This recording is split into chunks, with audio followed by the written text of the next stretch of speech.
Chapter 12. The Unlikely Instructor. France, 1776. Breakfast was just as Lepeau promised. Thomas had never seen such an opulent spread of delicacies before, and there were only 2 diners. 4 varieties of bread graced the table alongside an assortment of fruits, freshly carved meats, and an unfamiliar cheese. Thomas sat across from his father at a table so long it was almost humorous. As he stared across the dining room, leaning slightly to the side due to the towering floral arrangement in the center, he decided that attempting conversation was absurd. Antoine, however, appeared completely unfazed by the extravagance and engaged Lepeau in a steady conversation about estate affairs. Thus, Thomas sat in reflective silence until he heard his father call him from across the table. "Thomas Alexandre, your schooling will begin immediately. You are nobility now, and it is essential you receive an education befitting the status." "Of course, father," Thomas answered. "I have consulted Lepeau regarding suitable schools, and there is one near our property on Rue de l'Aigle d'Or in Saint-Germain-en-Laye," Antoine explained. "Where is that?" Thomas inquired. "Just outside the city." "The city? We can't stay here?" "People don't stay in their country estates, Thomas. They are for holiday. The city is where society resides and where we must make our marks," Antoine instructed. "We have to leave?" Thomas was heartbroken. "We depart this afternoon." Antoine turned to Lepeau. "What is the name of the school?" "The Académie de Nicolas Texier de la Bézière, Your Grace," Lepeau answered. "The swordsman. Yes, the very one," Antoine confirmed. "It offers instruction in history, mathematics, horsemanship, and fencing, some of the finest education Paris has to offer." "What if you went to the city and I just stayed here with Monsieur Lepeau?" Thomas tried. "Aren't there schools here?" "This is not up for negotiation, Thomas. But this conversation is finished." Thomas let out a frustrated sigh, but no matter his personal wishes, he soon stood on the stoop of their residence in Saint-Germain-en-Laye. It wasn't as if the city house wasn't grand. It was extremely opulent, but it was infinitely more confined than Belleville-en-Caux. All of the properties on the street were literally on top of each other. Many even shared walls with neighboring buildings. The constant noise from the streets pierced any chance for tranquility. Thomas was deeply disappointed with everything he saw from the street. But thankfully, the interior remained sufficiently luxurious for his newly elevated tastes. Almost immediately upon their arrival, a retinue of servants bombarded Thomas, and a tailor took measurements for a new set of frocks and waistcoats. Antoine was adamant that the tailor work through the night so that at least one coat would be ready by the following morning, ensuring his son was properly attired for the first day at the Académie. That evening, the staff of the city home laid out an elegant dinner, though many of the dishes were strange to Thomas, and he found little to his tastes. After supper, he was summoned to his father's study, where a long, tiresome lecture awaited him on the intricacies of presenting himself in Parisian society. By the end, Thomas was left with the unsettling feeling that he no longer even knew how to greet someone without risking offense. Apparently, Thomas could irreparably tarnish the family's reputation with one poorly executed bow. After hours of criticism, he was finally given leave to sleep. Though his body beckoned him to rest as he sank into his plush bed, his mind refused to permit him peace. The looming prospect of his new school terrified him. In Saint-Domingue, he had stopped attending school at 11, even though his mother had forced him to keep learning at home. But if his father's warnings were to be believed, the Académie would be far more formal and demanding. His eyes fell upon the bright blue silk coat draped over the chair. The tailor had done a fine job. He would certainly look the part, but he doubted a silk frock would be enough to help him fit in or make friends. Finally, the call of hypnos outweighed his fears, and he fell into a dreamless sleep. Had it not been for Lepeau guiding him through the morning routine, Thomas might have been too paralyzed by anxiety to even leave the house the next morning. Just before 9 o'clock, their carriage pulled up in front of the looming facade of the Académie, where an unexpected figure awaited them. The man standing to greet them was black. He was clad in a pea-green frock with intricate silver embroidery. He wore a bright smile that caught Thomas off guard. He was unaccustomed to seeing African men interact with such openness and confidence around whites. Without hesitation, the man strode right up to his father and extended his hand in greeting. "Welcome," the dark stranger said warmly, pausing as he waited for Antoine to acquiesce to the handshake. "You must be the Marquis David de la Pailletterie." "I am," Antoine replied, his tone betraying his astonishment at the man's boldness.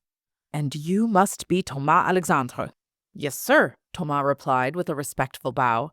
He thought it was a well-executed gesture, though he doubted whether his father would agree. Was he supposed to bow to black men? This man was very well dressed, and he was clearly here on behalf of the school. "I am Joseph Bologna, the Chevalier de Saint-Georges. I teach here at the Academia. The headmaster sent me to welcome you." Turning to Antoine, he continued, "I will direct you to the headmaster's office so you may settle accounts, Monsieur Marquis. Then," he said to Thomas, "I shall help get you settled." "Thank you," father and son replied in uncomfortable unison. The courtyards were teeming with wealthy young white men in finely tailored coats and breeches. Thomas marveled at the chevalier as he guided them through the halls. What was a chevalier? Was that not a knight? His father had given him a thorough rundown of noble titles, but this one had not been on the list. Thomas followed in silence, listening to the chevalier's tour. As they passed, many students gawked obnoxiously at Thomas.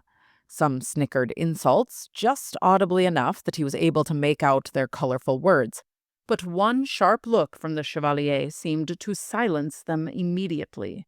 The man commanded respect. As they walked, Thomas desperately hoped to see another black face, closer to his age, but he was left disappointed. Thomas glanced up at the chevalier, who seemed at least 15 years his senior. He seemed kind and gregarious, but also incredibly intimidating. Soon they found themselves in a corridor overlooking the central grounds. "Take a seat," the chevalier instructed. Thomas gratefully complied. His new shoes had been biting his ankles like fire ants. A brisk wind swept through and caused Thomas to shiver. "That little breeze already has you shivering. You must not have felt winter yet," the chevalier remarked. "I only just arrived," Thomas admitted. "What do you make of France so far?" "It's fine, I suppose," Thomas answered. "The food is strange. I've had the strongest envie for bananas or oranges, but I can't find them anywhere. All the food here looks so brown and gray." "You can't talk like that here," the chevalier admonished sternly. "What?" Thomas blinked in confusion. "We don't say envie here. That's your Creole slipping in. You're in France now. And stop talking with your hands." "I'm sorry, What?" Thomas continued, awkwardly baffled as he tried to make sense of the chevalier's instructions. "Mastery of language affords one remarkable opportunities here," the chevalier continued, his voice calm but pointed. "However, you must learn to embody your role. Otherwise, they will snap your neck as fast as an alligator from back home." "Back home? Are you from the Indies too?" Thomas' eyes brightened. The chevalier gave him a long look. The silence was confusing. Thomas wondered if he was asking an insensitive question once again. He truly had no concept of French social expectations. Finally, the chevalier spoke. "Many years ago, I was much like you, a student here at the Academia, fresh from the islands. You went to school here?" "Indeed. It's a remarkable institution, but it can be a challenging place when you don't fit in. I endured years of bullying, but do you know what kept me strong?" "What?" Thomas asked eagerly. "On my first day here, my father shared one invaluable piece of advice. Work harder than they do. You have to be extraordinary in the face of adversity." "That's a lot of pressure," Thomas replied nervously. "It is," the chevalier nodded, "but I am deadly serious. We have no other choice. You will either thrive, or they will all bury you without hesitation." Thomas swallowed hard, nearly choking as he suddenly realized he had not exhaled since the Chevalier began his lecture. "But fear not," the Chevalier added with a wink. "As long as you give your best, I will help you." Thomas felt as reassured as he was apprehensive. "Does that mean that you are the best?" "Without a doubt," the Chevalier replied haughtily. "I am a virtuoso of many arts, because I have worked tirelessly to become such." "What do you teach?" Thomas asked excitedly. "Well, here at the Academia, I teach fencing. However, I also perform music in some of the most prestigious venues in France," the Chevalier replied. "Like what?" Thomas asked. "Right now, I'm being considered to direct the Paris Opera." "Is that an important theater?" The moment the words left his mouth, he knew he had spoken in error. The Chevalier glared at him. "Are you utterly uncultured? What hopeless island did they pluck you from?" "Saint-Domingue, sir," Thomas answered sheepishly. "That is no excuse," the Chevalier said, recovering his composure. "I arrived from Guadeloupe under what appear to be similar circumstances. You have much to learn." "So I have been told," Thomas muttered. "Forgive me, I have heard of opera, but I come from a small town. There were more venues in the cities, but they were far from where I lived." The Chevalier scoffed. "Do you at least play an instrument?" "No." "Sir, is that a problem?" Thomas' nerves rose. "Partially," the Chevalier sneered. "But music takes a lifetime to master, so we will need to focus your talents elsewhere." "I am sorry.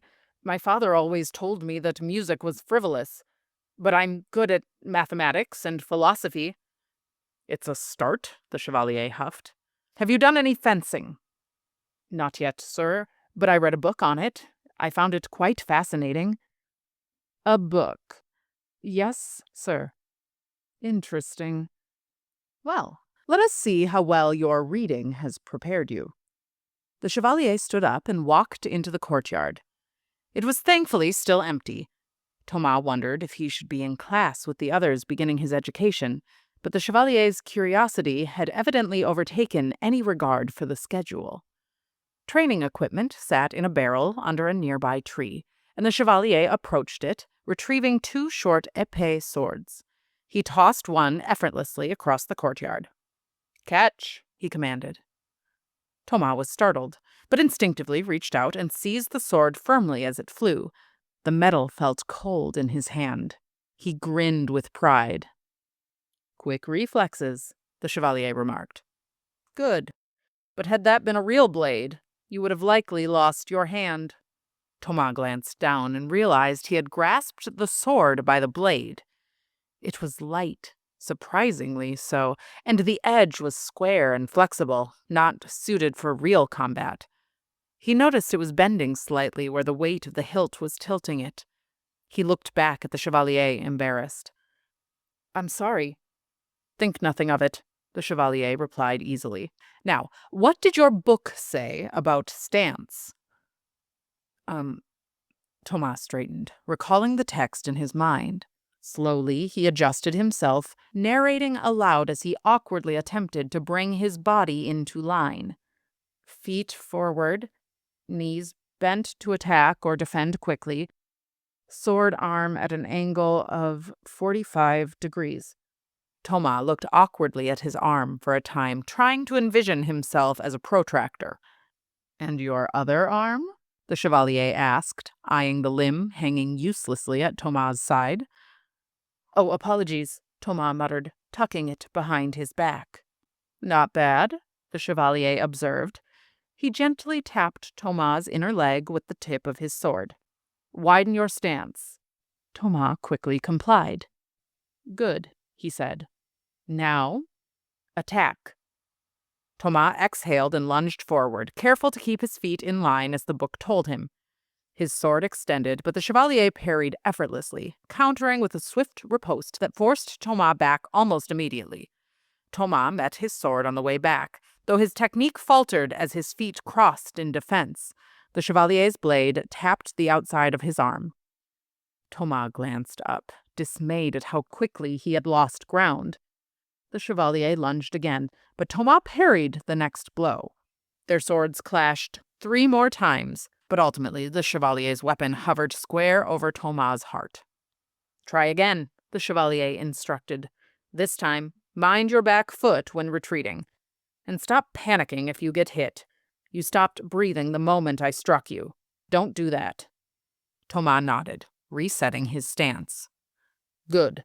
Now lunge in 3, 2... Without warning, the Chevalier advanced. Thomas reacted quickly, meeting his opponent's blade mid-air. Their swords clashed again. This time, Thomas maintained better control of his form. The metallic ring of their weapons echoed through the courtyard, but after 4 swift exchanges, the Chevalier's blade found its mark over Thomas's heart once more. "I am sorry, Monsieur Chevalier," Thomas said with disappointment. "Don't become despondent too quickly, young man," the Chevalier replied. "Until 5 minutes ago, you had never held a blade. You got all of this from a book and your natural instinct." "I suppose," Thomas admitted, though he still felt uncertain. "Here is what I noticed," the Chevalier continued. "You are fast and strong, perhaps stronger in your sword arm than 2 students combined. And you are adaptable. You took direction, made the requested changes fairly well, and most importantly, you were prepared for someone you trust to turn on you," the Chevalier said. "Of course I am," Thomas replied. "I'm black." The Chevalier chuckled. "And that," he said with a grin, "is why I know you will be exceptional. Welcome to the Academie. Now I ought to get you to class."